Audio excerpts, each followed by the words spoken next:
Hello বন্ধুরা, কেমন আছো তোমরা সকলে? আশা করি তোমরা সকলে ভালো আছো। তো আগের ভিডিওতে দেখিয়েছিলাম তোমাদের এগুলো বেড ঝোলানো হয়েছে।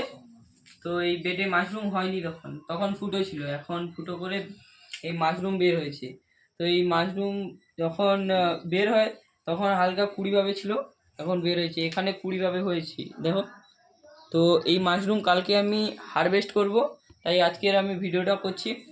তো হারভেস্ট করার পরে এটাকে রান্না করে খেতে হয়। এটা রান্না করে খেলে এর থেকে প্রোটিন পাওয়া যায়। তাই আমি সবাইকে অনুরোধ করব যে আপনারা বাড়িতে বসে এরকম মাশরুম চাষ করবে। আমি মাশরুমের ডিটেলস ভিডিও দিয়েছি একটা ভিডিওতে।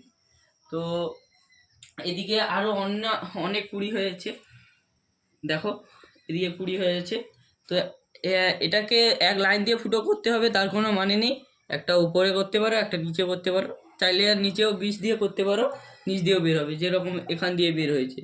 আমি নিচে বীজ দিয়েছিলাম তাই নিচ দিয়ে বের হয়েছে। তো আমার যে ফুটোগুলো দিয়ে কুড়ি বের হয়নি, এখানে আছে, এখান দিয়ে কুড়ি বের হয়নি, এখানে বের হবে, এখানে ছোট ছোট হয়েছে।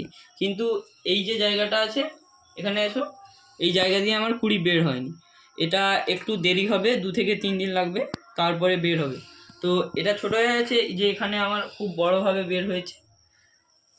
আর উপরেও রয়েছে, এর উপরে দেখো, উপরেও রয়েছে।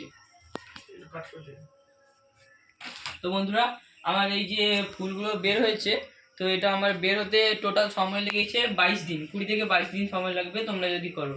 তো এটা খুব ভালোভাবে বের হবে। তো এটা যখন আমি কালকে হারভেস্ট করব, তখন এটা আমি রান্না করার প্রসেস যদি পারি তো তোমাদের বলে দিই। তো বন্ধুরা, আমার ভিডিওটা যদি ভালো লেগে থাকে তাহলে আমাকে সাপোর্ট করবে। তো তোমাদের সাপোর্ট আমাকে পরবর্তী ভিডিওর জন্য মোটিভেট করে।